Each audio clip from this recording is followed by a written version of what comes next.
Hi, everyone. My name is Teresa Wells. I am an assistant professor out of George Mason University in the Mathematics Education Leadership Department.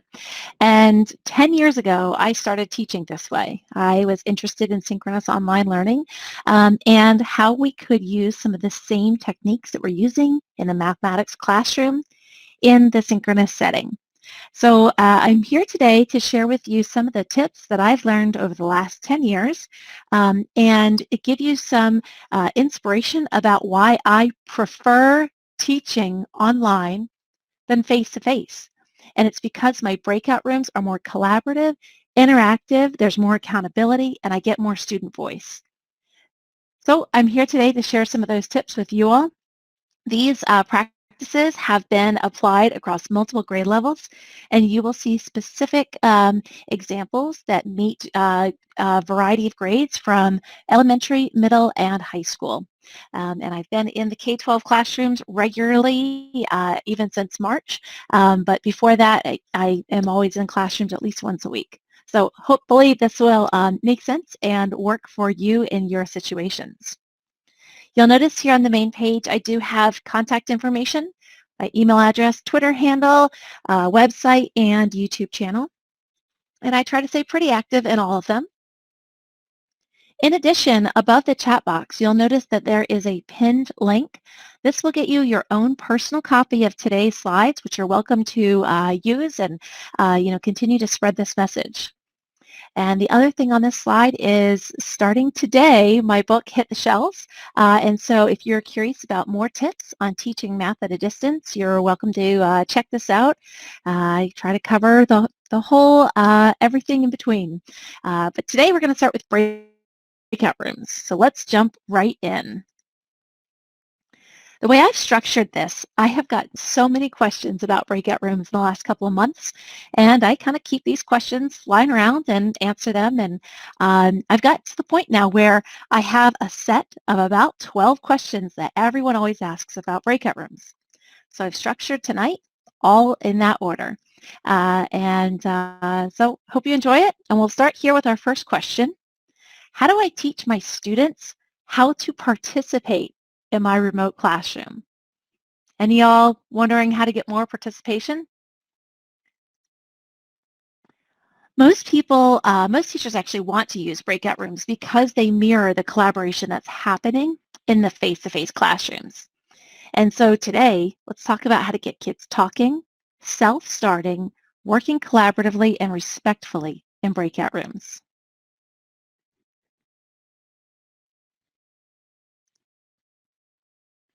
Let's see, a couple of people said they could not hear. I think that we are good. If not, let me know. Okay. Perfect. All right, the next part is chat box for all of you. I have a stock image here, and go ahead with just this information that you have. Do you notice or wonder something about me, your instructor, for the next hour? Go ahead and pop that there in the chat box.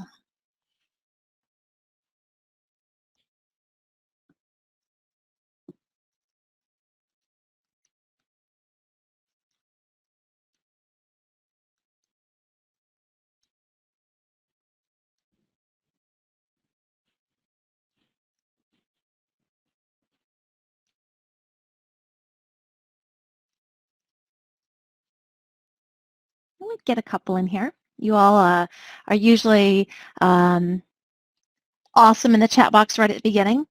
There's a little bit of information. Yes, I did just cut my hair. I did a COVID cut myself. But let's go into why I asked you this question when we started. This is something that we typically see in an online classroom, and it's the way I used to start too. I would have my professional photo up, and students would see that.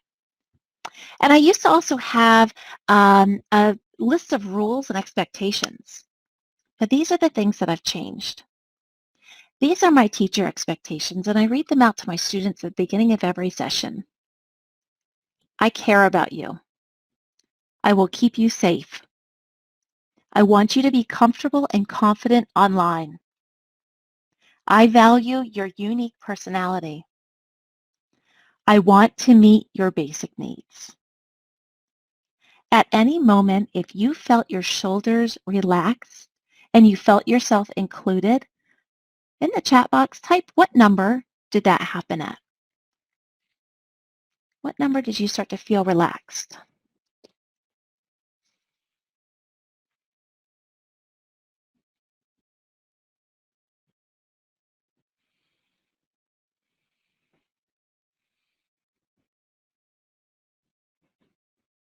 Because what I found out that before we can even go into breakout rooms, I need to set the stage for communication, collaboration, and community.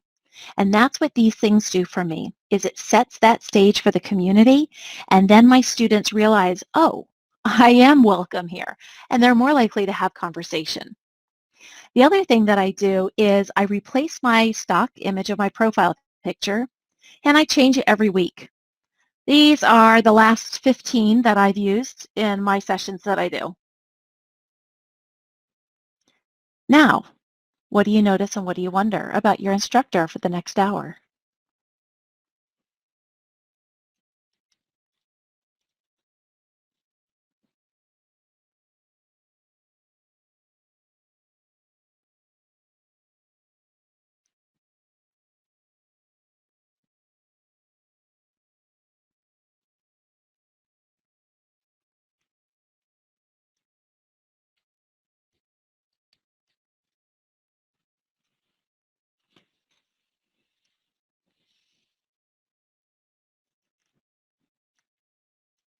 And students catch on to this so quickly.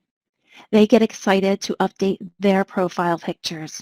And what you've done here now is you have broken down those barriers, those uncomfortable moments, and you start to build conversation just about you. And this didn't take any time out of your classroom. This is just your profile picture.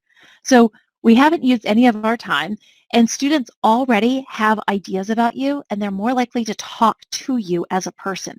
When they start to change theirs, they're more likely to talk to each other. Now, why is that important? How many of you all have started breakout rooms and you go in and you listen and they're silent? Like students don't know necessarily how to talk to one another, how to say hi, or like, how's your family, or how's your brother doing? Or, they need to learn that, much like any other skill that they're learning in mathematics. And they need to learn that from kindergarten all the way through 12th grade. So let's supply them with some images that are going to help them learn to have conversation with people.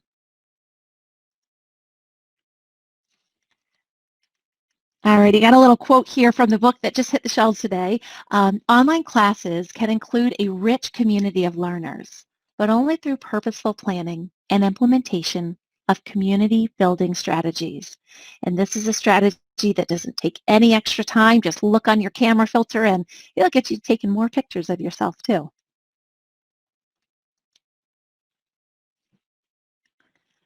Alrighty, so we are here for breakout rooms. We've kind of discussed a little bit about community and how that is the initial starting phase of creating spaces for breakout rooms. But why bother? Why do we do breakout rooms? One thing that I did in early March is I looked at 200 school divisions, ones that were very large in the United States, and I looked to see if they had school division goals. And of course, people are on the goal bandwagon right now, so they have their school division goals. And many of these hit in those 200. School divisions want communicators, collaborators, critical and creative thinkers, ethical and global citizens, safe and knowledgeable digital citizens, and a strong sense of community. So, how do we get there? Let's look at the one that is the elephant in the room, the safe and knowledgeable digital citizens. Often when I am working with schools and they are talking about breakout rooms, I ask them, well, have you tried them out? And sometimes I get some of these responses. I'm worried I can't be in every breakout room at the same time. What if my students need help? What if someone says or does something inappropriate? My students don't know how to start on their own? There are legitimate safety concerns. I can't hold them accountable when they're working without me, and my students are too young. These are all legitimate concerns and questions, and they're very important when thinking about our goal of making safe and knowledgeable digital citizens. But let's kind of make an analogy to something else that might have legitimate safety concerns. How many of you all work in a school where they teach driver's ed behind the wheel? These concerns that I listed before have only been changed slightly with the bold words, so I'll kind of move back and forth between them. We do worry that we won't be in the same car with them all the time. What if they need help? What if they do something inappropriate? What if they don't know how to start on their own? And more. But we do it anyways. And we do it for a very purposeful reason. And it's that we can provide a structured and a safe environment for students to make mistakes and learn. And that's what we're doing with breakout rooms here. We're giving them the space to be able to try things, to make mistakes, and that structure is right there. Your teacher is not far away and they're able to support you. And by the end of all this learning online, we're going to have students who know how to be safe, who know how to look for tricky situations when people are asking for something that they shouldn't be asking for online, and they're going to be safe and knowledgeable digital citizens. All right, let's get you all working. I've been talking long enough. Grab a sheet of paper, grab a pen. You're going to create a big list if you can. As many people as possible that you would be comfortable calling or texting to ask, what are your favorite pizza toppings? Go ahead, see if you can get 10 down real quick.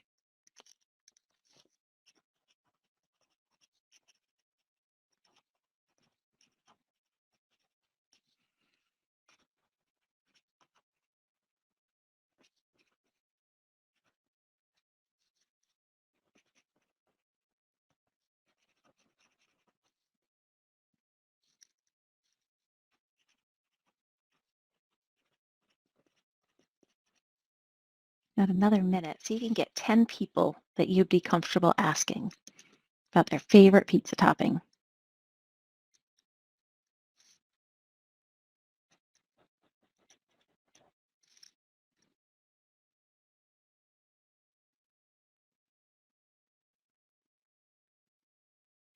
You might have a list. I've got my list. I've got 10 people. I always do what I want my students to do to make sure I give them enough wait time.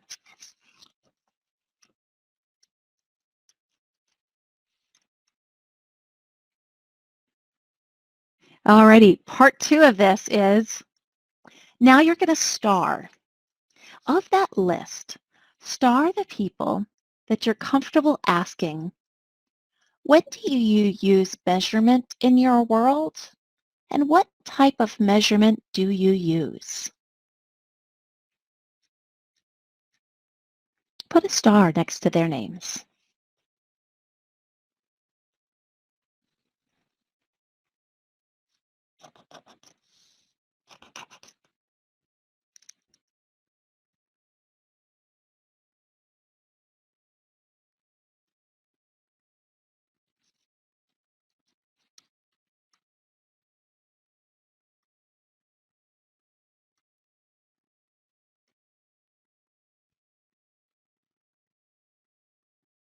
The last part of this activity is from that list, circle the names of the people that you're comfortable asking this question. What coupon is better, 25% off or $5 off when you spend $20?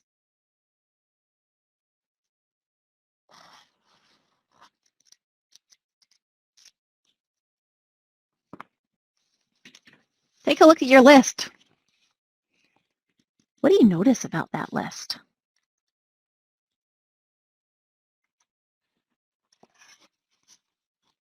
Take a moment, write a little noticing there in the chat box. What did you notice about that list?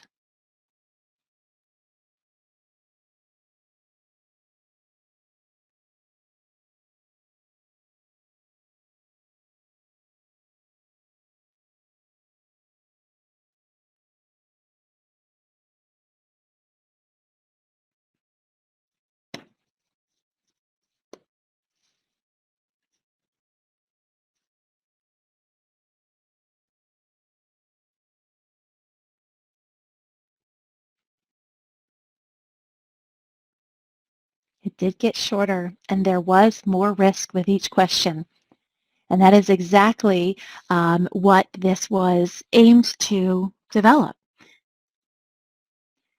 Because when I think about breakout rooms, I'm very purposeful about them. I don't just throw some kids in a room and give them a few minutes and give them a task to do. No, they are very purposeful, and there's phases that I use. And those phases that you all just explored right there, those were all about the types of questions you ask in those breakout rooms. So in this example, I often start off with kids, just two to a group, like a pair share. They only get 2 minutes. That is not enough time to get anything done, but it is enough time to start giggling and trying to answer a question, and that is exactly what I'm looking for. And we have low stakes questions here, like what kind of topping is your favorite? And I do this many times. I'm looking for that students are comfortable with the microphone, that they can demonstrate kindness, use safety protocols, and creates and implements class norms. Now, those are things that are important to me. You'll be able to modify this slide with things that are important to you. These are things I look for before I have anyone in the class move to that middle zone. And let's talk about what that looks like. I got some more questions here for y'all. So I'm in phase one. I am ready to implement a breakout room. And I get this question. How can I get students to self-start? You ever get that? You want them to start. You've even set the directions, but it didn't happen. My tip here is to use predictable activity starters. This is where I do my lesson planning now. I no longer have those other lesson plans. Nope, it's a slide in the presentation, and it's transparent to students and me. Every time before we go in a breakout room, I've clearly remembered how big I want the groups, for how long, and I was purposeful in my directions. I've listed names for the different groups, so I don't have to think about it on the spot. Now, here's the best part. I frequently get kids who are kicked out of the internet or log back in or just need to listen to the directions again. So one of the tips I have for you is you can actually link these to Google Translate. I'm going to do just that here. It's already saved. I can press play.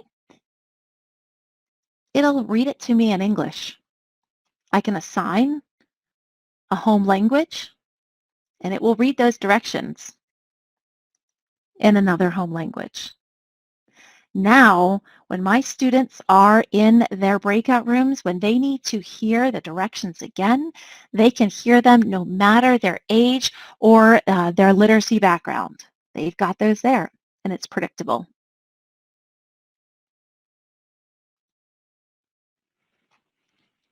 I often hear, how can I get students to use the microphone more? Like, hey, they would have talked in my class, but now they're online. How do I get that? These are my tips. Frequent pair shares. 5 times in a lesson. All right, we're going to talk about how we saw similarities and differences, but here's your pair share first. And we keep the questions low stakes, things like would you rather, until you've made sure that students are comfortable using the microphone. I also provide sentence stems because sometimes they don't necessarily know what to say over the microphone, even our biggest kids. And so having these sentence stems are really useful because they can say, even if they're too cool for school, they can say, I would rather eat ice cream every day. They're still completing the assignment even if they're reading straight from it. And some of them just need the extra sentence stem.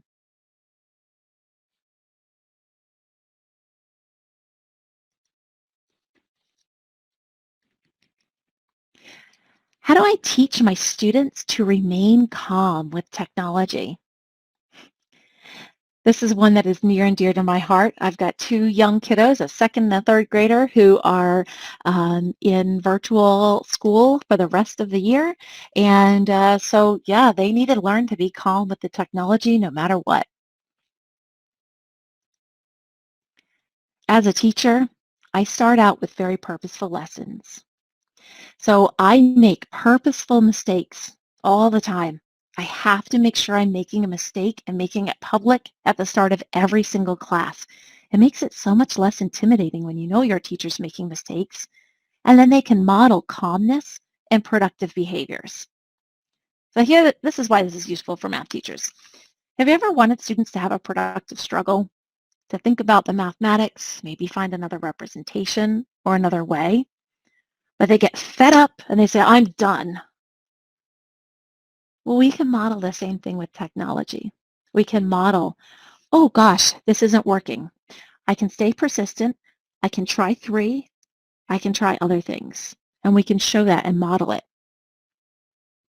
And then I even do a lesson with kiddos where they make mistakes on purpose. So I have a whole slideshow. They go in, they make a mistake, and they press the undo button. They make a mistake, they try Control Z. I use sentence stems so that peers know how to say, hey, it's okay, just Control Z it. My youngest students even make a Control Z superhero, and they use their language arts time to write about why this is a superhero.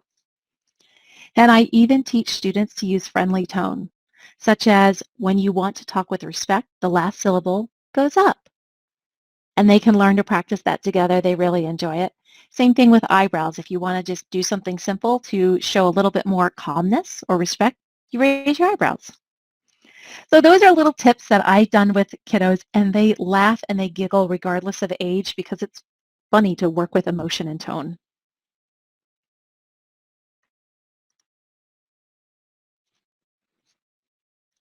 A major concern with breakout rooms often comes in um, worried about cyberbullying. And that's a very real thing to be worried about. Um, Teens and young adults are cyberbullied so often. So let's figure out how to change that and give our students the opportunity to be cyber heroes.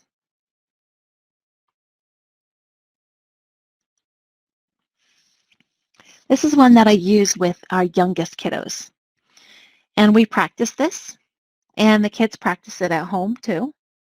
And it is ways to know how to advocate for yourself, but not have to always advocate for yourself, that you know when you can get the teacher's help.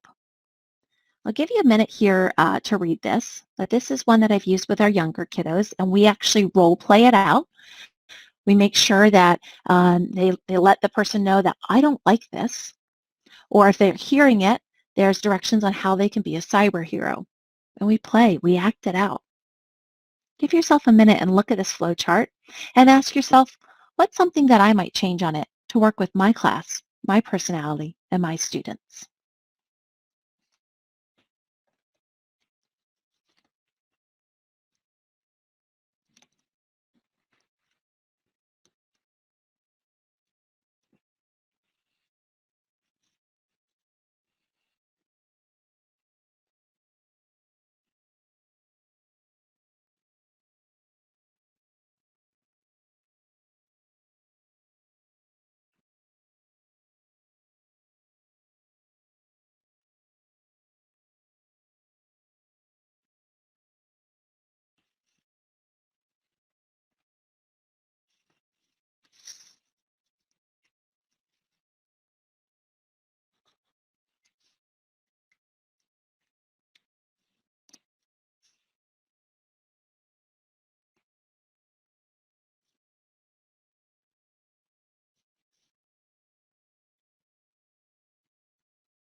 As you're thinking about ways that this could be modified to work with your students, um, Just ask yourself, what are the purposeful things that you want your students to know? And when are you going to give them the time to role play, practice it, try it out?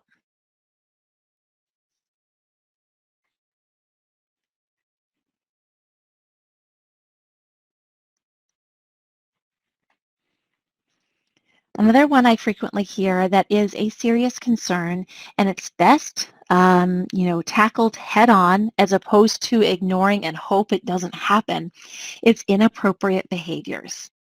And let's get real about what is tattling and what is unsafe behaviors. And let's make sure we teach students the difference between it. This is the slide that I frequently use with students. And some of these things are non-negotiables. Others, I have students kind of fill it out. So what this would look like with a first grade class would look very different from a sixth grade class, and that would look different from a 12th grade class. However, my non-negotiables are my get safes.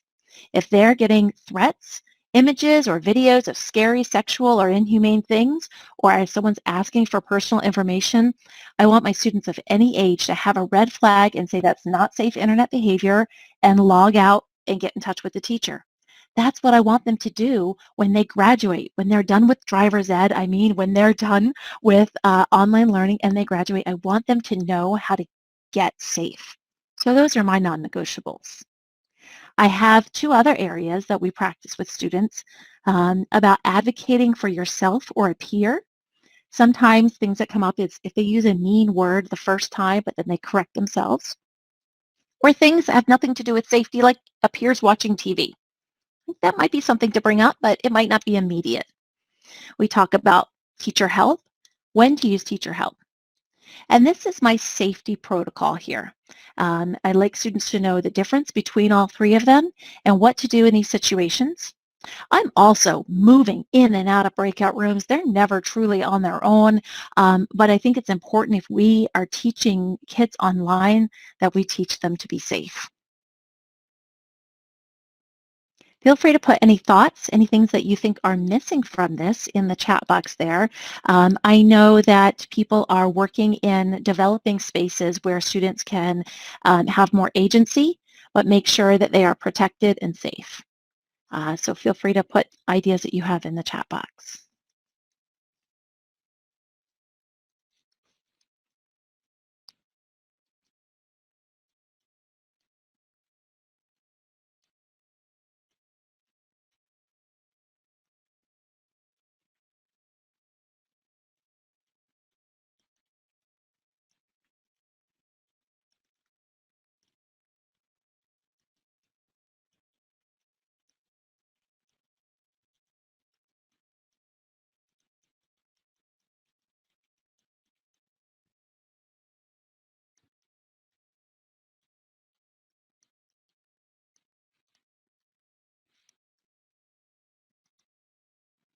Alrighty, so we answered a lot of questions that people have about that first phase. How do I get students comfortable with the mic? Demonstrating kindness, using safety protocol, and implement class norms. When I see that my students have, checked those ones off, I'm ready to bring up things like lower level tasks. So the measurement problem. When do you use measurement? And, why is that a measurement that you use? We're not quite ready for super rigorous math yet, but we are getting there. Let's look at some of the checkpoints that we need before we can move into super rigorous math.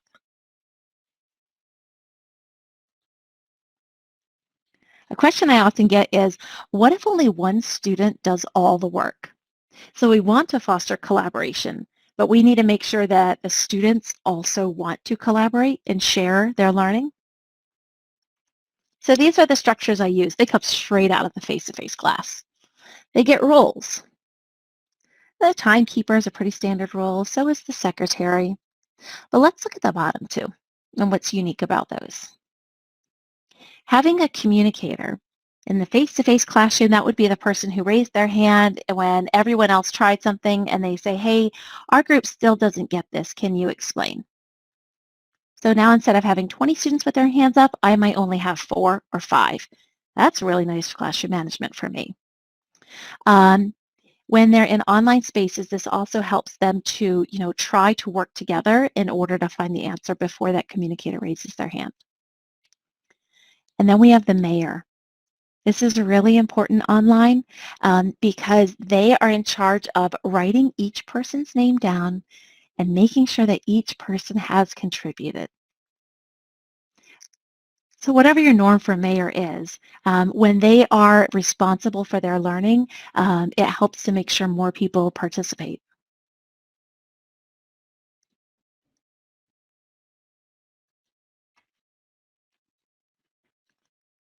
Now we're going to get to the meat.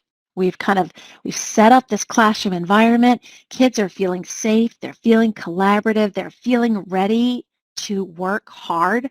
Let's look at some mathematics and how we do hard math in breakout rooms. So we're going to look at some organic collaboration. These slides I frequently use in a variety of math workshops. What you'll notice here is that for each page, I have given an Algebra 1 example. In this case, it's in green. I have given an elementary example. In this case, it's blue. And I've given a upper elementary, lower middle school example dealing with fractions, and that one's in the white. So your content grade level will be in the same place on all of these slides. Let's look at ways we hold students accountable when they're in their breakout rooms. We want to give them some sort of an accountability slide, somewhere where they are showing their thinking. But there's different models we can use. We don't just have to do put your thinking on a slide, share your slide. Here, in this first model, every student works on their own slide to complete an independent part before they can move into the partner or group part. These are all guess my rules. First, the students are putting their initial rule in input-output table, using base 10 blocks to think about an equation, and their rule for the fractions. Once they've set up the problem, now their partner is invited, the microphones are on, they're trying to guess. They're saying, is your rule that they all do this? And the partner finishes the slide. So what you've done there with that structure is you've given everyone a role that they have to complete before the other friend can come in and finish it.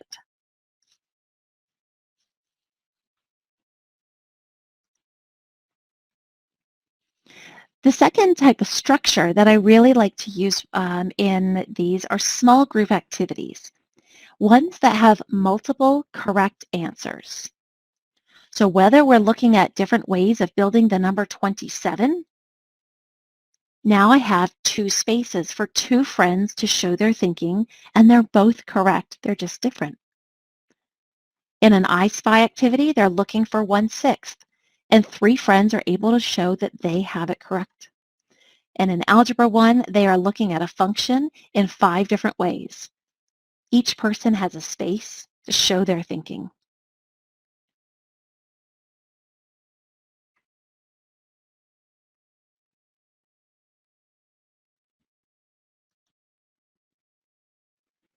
Games are a wonderful thing to use in breakout rooms because everybody participates. It's in the nature of the game.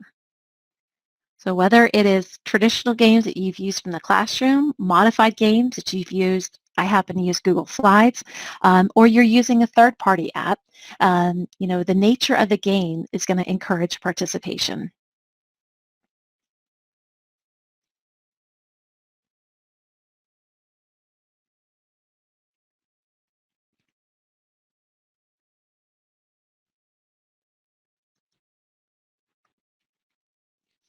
This is one of my favorite things about online. Independent to small group check for understanding. In these examples, kids get to select their cards as an area where they pull down the ones that they want. In the Algebra 1, they were pulling down a vase. In the primary, they were pulling any 3 numbers, putting them in order. And with fractions, they were using a variety of things that they had learned from comparing using common numerators to common denominators, benchmarks, and so on. So the students make their own problems, and they get to see their peers' answers right along with theirs. However, they have different cards. They can't use the same example that their peer used, so they have to use that idea and apply it to a new situation. So when this is in a partner slide, everyone is kind of working independently, but they have partners work to talk over. Hey, wait, how did you know that common denominators work? Would it work for mine? And they can discuss that there. So these are going to promote more discussion.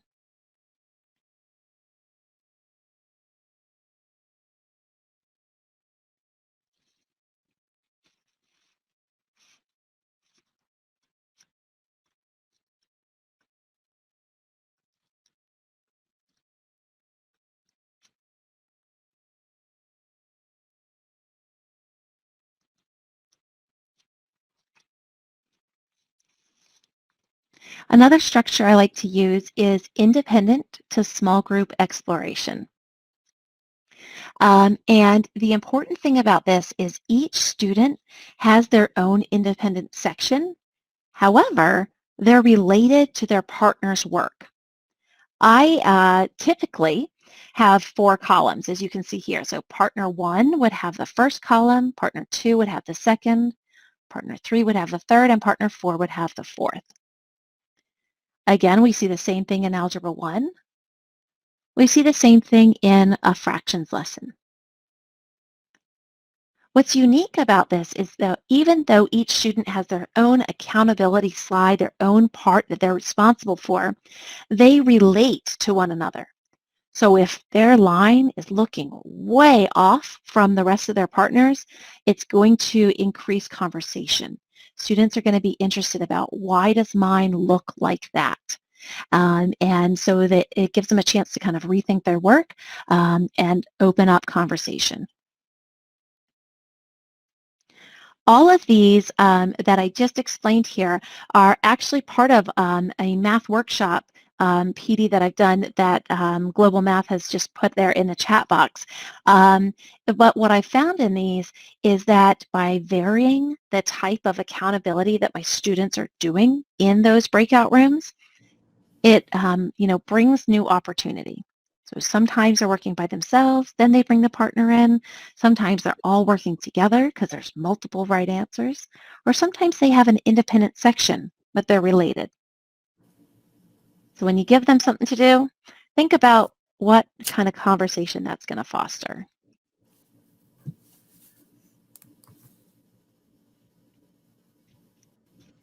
All right, I know that was a lot there. We're probably going to go back there a couple times, rewatch those, and think about the type of conversation that we want our students to have. But now let's get to a math task. I want a nice, meaty task, one that we work on in groups for 25 minutes. We come together, we've used the 5 practices, and I have this beautiful conversation that uses lots of student work. So that's what I want. Here's how I get it. It is now 9 o'clock on the East Coast of the United States, and I welcome you. Alrighty. So how do I get students to show multiple representations to a math task? This is my favorite. This is a problem-solving oath I've been using for a long time. I always invite my students, if you want to pledge this oath today, to type your name in the chat box. I read it to them as they read it to themselves, and I like to see who's ready today to take this oath. So let me read it to you. I, Teresa, promise to try my best. I will make sense of patterns and numbers. I will use manipulatives and drawings. I will make mistakes. I will ask questions. I will listen to other ideas. I will stay engaged by always trying to find another solution or representation. I am a problem solver. I make the world a better place. And I'll say, I invite you now to go ahead and take the problem-solving oath. You can type your name in the chat box. What that also does is get my kids ready because I'm about to bring on the problem. So I know they're all at the computer. All right, here's the second part. It's one thing to say the problem-solving oath. It's quite another as a teacher to make sure that you make time in your discussion for multiple representations. This is the part where everyone starts to hold themselves accountable. Am I rushing to the abstract representation? Because if I am, my students aren't going to bring these. Or am I really showing all the different representations that they bring? What you show in the discussion is what they're going to bring. And so, bringing that problem-solving oath out front, giving them choice of virtual manipulatives to use, but also allowing them to pick their own can be really liberating for kids as they think about how they solve a problem. So here are a couple slides from some that I've done with caterpillars and leaves. You can probably start to think about the problem. We've done this at tons of different grade levels. And in the math conversation, I don't just move to the abstract symbols. We talk in depth about why each of these representations feed on one another and how they help us to make sense of the problem.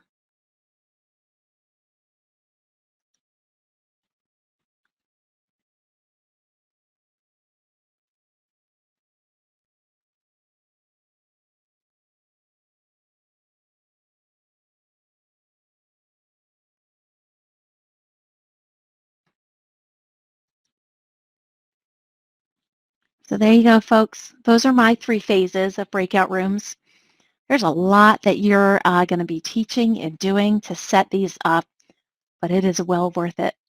Wait until you are giving math tasks regularly that are bringing out the rich math that you've always wanted. You're having more aha moments every day than you can count on your fingers, and that's because you took the time to create these spaces so that students can work collaboratively, they can go through the productive struggle, they can make mistakes and know it's okay because you do it every day.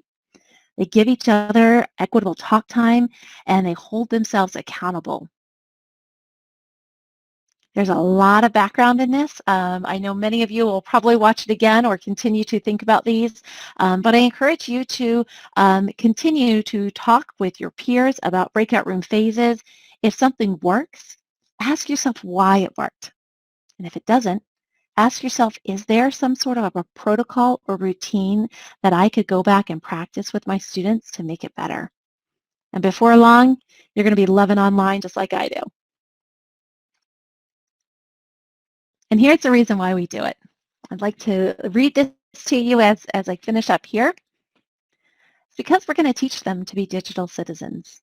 We're going to teach them how to undo mistakes, teach them how to respect others' work, teach them that they are responsible for their actions online, teach them about cyberbullying and how to be a cyber hero, teach them how to ask for help, teach them how to say I'm sorry online. Teach them the most important skill that they're going to use in their lives. Teach them to be digital citizens. I know there are many, many questions coming in. I try to answer as many as I could in this presentation, and I'm going to be available to answer as many more as you all have for me. I know that our coordinators have been keeping a Q&A list, and at this point, I just wanted to say it's been a pleasure sharing the things that I love about teaching online with you all. And if you're interested in learning more, a lot of this comes directly out of the book that just hit the shelves today. Check it out, and I'll go ahead and turn it over to questions.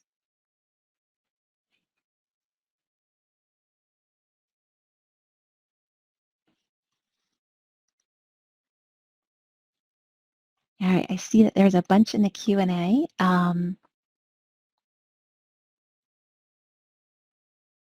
How do you make groups for breakout rooms? I've got several videos available on YouTube about how to do it really quickly. And it's probably more efficient to see it on there. But when you're making breakout rooms, it's super important to find ways of being efficient, to find ways. I use random a lot, especially early on in this 2 by 2 by 2 phase, because I want every student to get to know everyone. So I have it set up whether I'm using Zoom or Collaborate, Google Meets now. Many of you guys just got Google Meet breakout rooms. And so I find places to make them really quickly. And randomizing is a pretty quick method.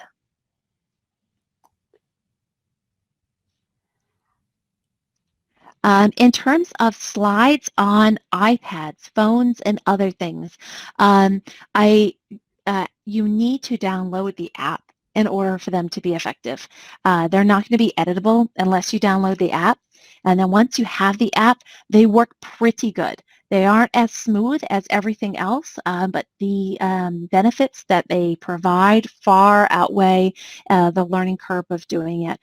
So once my students have the app downloaded and they practice the click and drag technique, they usually have it down, and I don't have problems using iPads. But definitely download that app. There's a couple people wondering about how you pair or would recommend pairing Desmos with breakout rooms. It kind of depends on the way that you are using breakout rooms. So I'm going to get into a little bit of my background.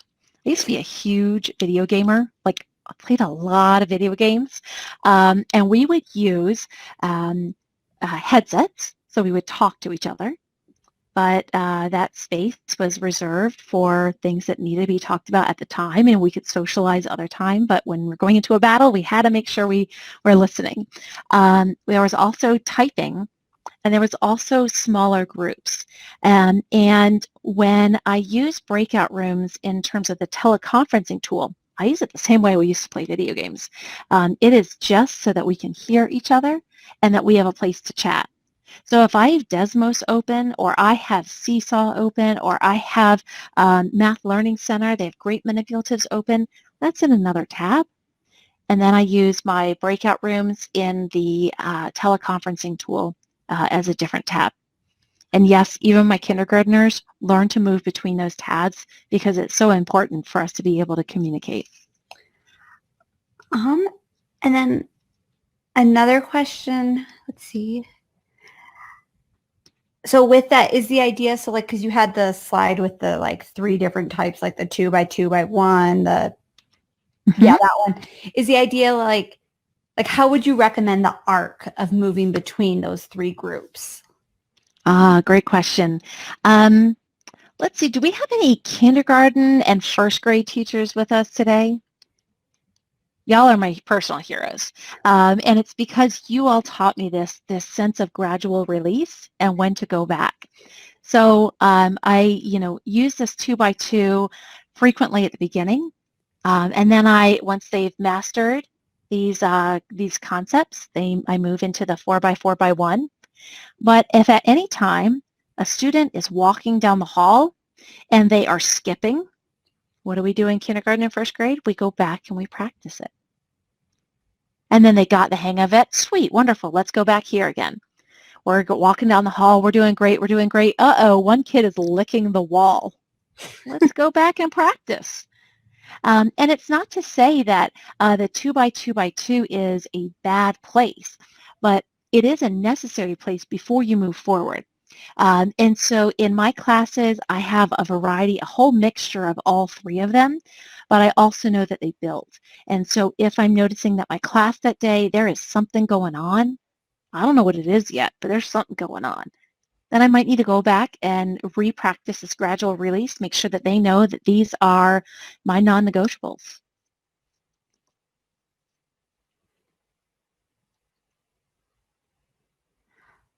Oh, just, do you know, does Microsoft Teams have breakout rooms? There is a following of people who are on Microsoft Teams. That is the one tool that I don't have access to. So Okay. I don't know personally, but I do know that there are groups of people out there on Twitter who are diehard Microsoft Teams. That's what they use. So I'd say check out your social media and see what else is out there. If you have questions, I'd be happy to connect you with other people. Oh, go ahead. No, go ahead. I also wanted to put out here, I have been trying to make a collection of things for teachers when it comes to online learning. I've got quite a collection now here. This is my website, teresawills.com. I've got a lot of templates. So if you want to try something out, but you don't want to start from scratch, nor should you, teachers have plenty to do right now, start with one of these. You can get the editable slides. You can go in, you can mark it up. There's even some collaborative manipulatives and lots of math stuff. There is so much math stuff on here, so you can get started with it from primary all the way up through secondary. And I'm pretty sure about this because I saw you start your slides before the presentation, but you use Google Slides when you talk about using, like having slides and what you're having your students engage on. I do use Google Slides. I use it for a couple of reasons. I was part of an equity committee when I started this whole online thing, which ruled out any kind of software that you had to buy. So everything I use is completely free and is available to use on Chromebooks, which at the time were the cheapest device that you could use for this collaboration. So it's a little bit of background on me and why I use it. I've kind of don't know how to use PowerPoint anymore. And so, yeah, I use Google Slides because they're free. You can make them safe by giving student email addresses in there instead of just open links. And there's a lot you can do with them. You don't even need to be a Google Classroom school. And then, okay, I was just checking the time real quick. Oh, now I'm like, wait, you at? I have some other gems on here. I now have a question. Like, wait, you do number talks online? Like, I do a lot online. So I have remote math routines, everything that you're probably used to in the face-to-face class, along with a protocol. Like, how do you do that online? And so there are so many. None of these are my own. They're just reinventing the way that people do it online. And so you can check those out. And if you're curious about, how you do math tasks online in breakout rooms, if you want to see the breakout rooms live, I have 25 different recordings of those. More to come. I do free PD every Saturday where we do one of these rich tasks. And they're yours. Go copy them. Use them in your class. They're ready. and I think one last question, and if I missed yours and you feel like it hasn't been answered, feel free to drop in the chat and I'll go check there again. So this kind of goes back to the norms you talked about at the beginning and like the having the like that the digital hero. When a student sends a sad face to the teacher through the chat, like what would you recommend? Like how quickly the teacher should come to the group? Should they just remove somebody from the group? Like how do you, like what would be your recommendation for how to handle that when that happens? Yeah, so I will do just about everything I can to make sure I don't remove a student from a session. I want students to feel welcome in my class. However, I do have my non-negotiables when it comes to the get safe. And so, if they need teacher help, one reason I use emojis is because it works for our nonverbal or early literacy students. They can, type a sad face, and that's my cue. Go to that room right now. So if I see that, I move right into that room. I listen in. I see what they've been doing. Oftentimes, they don't even get an alert that I've popped into their room, so I get to hear a lot. And then I can address the situation in kind of a better way than I would have done in a face-to-face classroom because the student can send me that private message. All right. I think I got them all, or you answered them as you went. See the chat. Not seeing any more come in. Copy copy this again. So for those of you who have been following along, I did drop into the chat a link to her website with all those amazing resources. And then I'm also just dropping in a link to the slides again for tonight in case you joined us late and you missed the clickable slides. I think give everyone another minute if you have any questions that you feel like haven't been answered.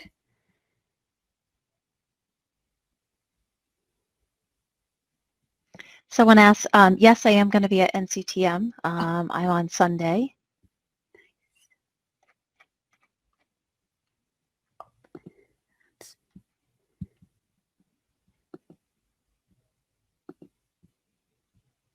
All right, folks, it's been a pleasure. Share what's been successful with others. Keep sharing it and go back to protocols, routines, and ask yourself what needs to be practiced again. You've got this. Not much is different than face-to-face. It's just the modality. So keep on with your pedagogy and keep pedagogy at the forefront.